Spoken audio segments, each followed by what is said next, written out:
Hello and welcome, my dear friends. Today we are going to talk about an important topic of economics, that is inflation. Now in this particular slide we'll be discussing about meaning of inflation and types of inflations. The first is, what is inflation? Here you see it's rise in general price level in the economy over a period of time.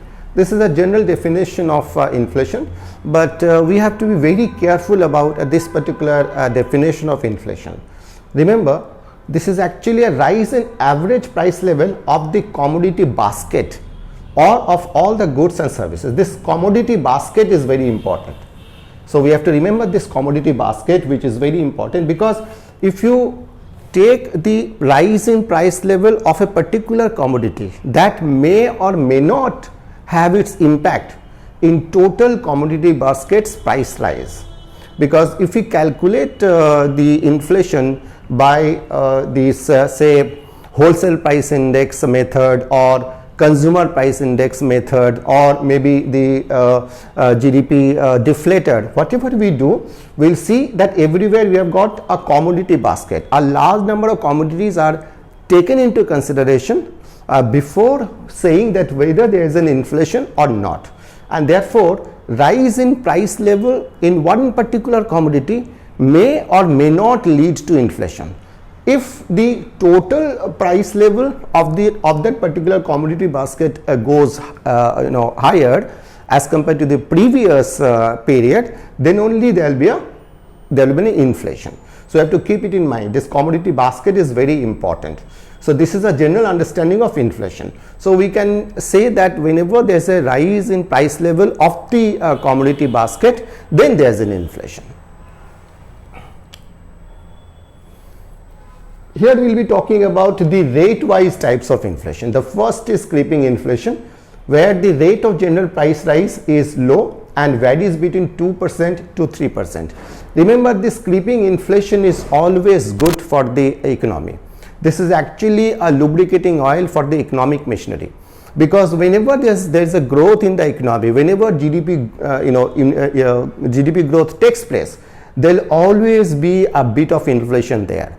So it is not possible to have the rise in a GDP level without having corresponding rise in the price level. So a little dose of inflation is always good for the economy, and this creeping inflation is always good for the economy. You have to keep it in mind that it is always good for the economy, this particular creeping inflation, because this particular creeping inflation will always keep the producers, the manufacturers happy and interested in producing more and more goods. At the same time, the consumers will not be affected too much by this creeping inflation. So inflation, if it is asked whether it is good or bad, then you have to take a pause and you have to say that if there is a creeping inflation, then that is always good for the economy. So this is creeping inflation. Then next one is walking inflation. Whenever the inflation level goes beyond 3% to 10% in between, this is called walking inflation. Walking inflation is not too bad, it's not good either, because at this particular walking inflation, the inflationary measures are to be kept ready, so that we can use this inflationary measures for bringing down this walking inflation again to the level of creeping inflation. The monetary measures that RBI takes to bring down the inflation rate, or the fiscal measures which the government of India takes to bring down the inflation rate, should always be ready and should be put in use one by another for bringing down this inflation level. This is the walking inflation. Next one is, of course, the galloping inflation, as this particular rate suggests, more than 10% to 50%. This is bad for the economy, because this galloping inflation means that the rate of the price rate is going up in such a way that the consumers are not being able to purchase the commodities. They do not have the purchasing power to tackle this particular inflation rate, and therefore galloping inflation is very bad. Your economy will collapse if galloping inflation is not stopped, And if galloping inflation is not taken care of, then of course we'll have another problem that is called hyperinflation, which is more than 50%, or it may go to any level. Hyperinflation means complete collapse of your economy. It happened in Hungary, it happened in Zimbabwe. There are so many countries, Venezuela also faced this kind of problems. There are so many countries which faced hyperinflation. In hyperinflation, the currency value of that particular country becomes zero, and therefore the entire banking system, your economic system, they collapse, and the faith in the economy, that gets destroyed, and ultimately we go back to the barter system, goods for goods economic system. So hyperinflation is definitely bad. Now here one thing we have to be very careful about, that growth and inflation in the initial level, there will be a direct relationship. Whenever growth takes place, a bit of inflation will always take place. But then if the inflation is not checked, then that rising inflation will bring down the growth. So initially the growth and inflation will always be going together, but after that it should be controlled. Otherwise there will be a huge problem in the economy, because inflation will itself destroy the economy, because demand side of the economics will not be able to have the pace with the supply side of the economics, and therefore that would be a problem. So let us understand this particular concept in this simple form. Supposing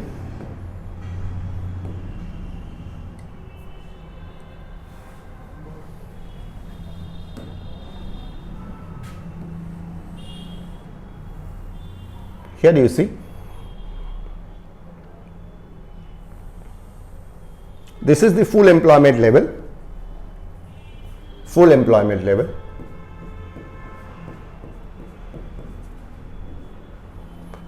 Now this is the price level.